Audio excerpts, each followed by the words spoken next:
ராதிகா பார்த்துட்டிங்களாண்ணா கடைசியாக ஒரு முறை கோபியோட வீட்டு எல்லாருக்கிட்டையும் பார்த்துட்டு ஒரு முறை பேசிட்டு போயிடலாம் அப்படின்னு சொல்லிட்டு வீட்டுக்கு வராங்க. வீட்டுக்கு போயிட்டு பார்த்திங்கன்னா 2 பேரும் ஒன்றா வரதை பார்த்து ஈஸ்வரி பார்த்திங்கன்னா ரொம்ப டென்ஷனாகி பயந்துடுறாங்க. என்னடா இது பிரிஞ்சு வரேன்னு சொல்லிட்டு பார்த்திங்கன்னா இப்போ 2 பேரும் சேர்ந்து வர்றாங்க. ஒரு வேலை சேர்ந்து வாழ்வாங்களோ திருப்பியும் தலைவலி வந்துருச்சு அப்படின்னு சொல்லிட்டு ரொம்ப புலம்பிட்டு இருக்க டைமில் தான் ராதிகா வந்துட்டு, நீங்கள் பயப்படுற மாதிரிலாம் ஒன்றும் இல்லை, எனக்கும் கோபிக்கும் இதுமாரி ஒன்றுமே இல்லை, நாங்கள் 2 பேரும் மியூச்சுவலாக பிரிஞ்சிட்டோம் அப்படின்ற மாதிரி சொல்கிறாங்க. இதை கேட்ட ஈஸ்வரி பார்த்திங்கன்னா இப்போ தான் நிம்மதியே வருது.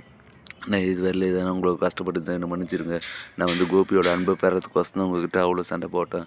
ஆனால் இப்போ எனக்கு அதுவே இல்லைன்னு ஆகிப்போச்சு. அதனால் நீங்கள் இனிமேல் என்னை பார்த்து பயப்படவும் தேவையில்ல, என்னை பார்த்து கோவப்படவும் தேவையில்ல. நான் இனிமேல் யாரோ தான் ஏதோ கடைசியாக உங்களெல்லாம் ஒரு முறை பார்த்துட்டு போயிடலான்னு சொல்லி வந்திருக்கு அப்படின்ற மாதிரி சொல்கிறாங்க. ஈஸ்வரியுமே வந்துட்டு தான் எதுக்காக உங்கள்கிட்ட சண்டை போட்டுருந்தேன்ற எல்லா உண்மையும் பார்த்திங்கன்னா ராதிகாக்கிட்ட சொல்லி மன்னிப்பு கேட்குறாங்க. அவங்களுமே வந்துட்டு இப்படி மாறி போய் மன்னிப்பு கேட்டு அழுதுட்டு இருக்க டைமில் தான் கோபி பார்த்திங்கன்னா இதெல்லாம் பார்க்க முடியாது. பார்த்திங்கன்னா ரூமுக்கு போய் உக்காண்டு அவருமே அழுறாரு. இனிமேல் ராதிகா தான் வாழ்க்கையிலே இல்லைன்னு சொல்லி நினச்சி ரொம்ப ஃபீல் பண்ணிட்டு இருக்காங்க. சரின்னு சொல்லிட்டு கோபி பாக்கியை பார்த்திங்கன்னா என்ன பண்ணுறதுன்னு தெரியாமல் ராதிகாவுக்கு பிடிச்சதெல்லாம் சமைச்சு போட்டு சாப்பிட வச்சுட்டு கடைசியாக பார்த்திங்கன்னா ஒளி அனுப்பிச்சி விட்றாங்க. கேப் வந்தோடனே பார்த்திங்கன்னா ராதிகாவும் ஏறி கிளம்பி போயிடுறாங்க. அதுக்கப்புறம் பார்த்திங்கன்னா கோபி அழுதுட்டு இருக்கு. ஈஸ்வரி பார்த்திங்கன்னா போய் கோபியை சமாதானப்படுத்திட்டு இருக்காங்க. டே இனிமேல் அவளை நினச்சி நீ வருத்தப்படாத, அவள் இனிமேல் வந்து உன் வாழ்க்கையில் இல்லை, அவள் வந்து அவள் வாழ்க்கையை பார்க்குறேன்னு சொல்லிட்டு கிளம்பி போயிட்டா.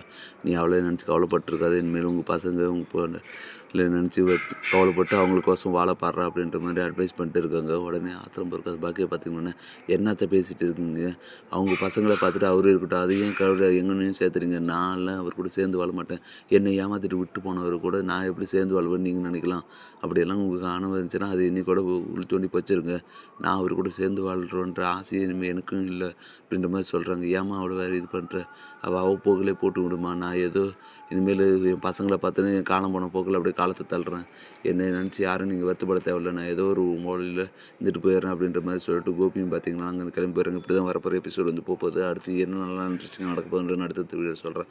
மேலே இது போன்ற வீடியோக்களை தொடர்ந்து பார்க்க மறக்காம நம்ம சேனலை சப்ஸ்கிரைப் பண்ணுறேங்க, கூட பெல் பட்டன் எடுத்துங்க, அப்போ தான் நான் போடுற ஒவ்வொரு வீடியோ உங்களுக்கு நோட்டிஃபிகேஷன் வரும். தேங்க்யூ.